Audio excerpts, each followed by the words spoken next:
আমাদের নামাজ, আমাদের রোজা, আমাদের ইবাদত এগুলোকে মিজানের পাল্লায় উঠালে কোনো ওজনই হবে না। তবে আমাদের একটা কৌশল জানা আছে, আমরা আল্লাহর রহমতের ভিখারি। আমরা সেদিন আগেই গুনার স্বীকৃতি দিয়ে দেব।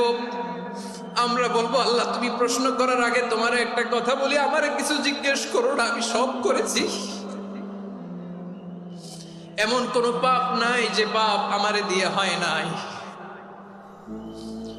তোমার রহমত দিয়ে তুমি জান্নাতে পাঠাবা, তোমার দয়ায় জান্নাতে যেতে চাই, আমল দিয়ে না। পারবেন বলতে?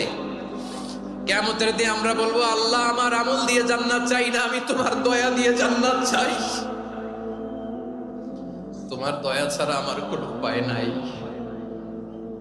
কারণ আল্লাহ যদি বিচার করে, বাঁচার কারো উপায় নাই। আল্লাহ যদি বলে ফেলেন তুই এটা করলি কেন, ওখানে গেলি কেন, কোরআনে 1000 বার নিষেধ করলাম তারপরেও এই পাপে জড়ালি কেন, এরকম প্রশ্ন ছুড়ে দিলে আমার উত্তর আছে? বাঁচার কোনো উপায় আছে? রোজ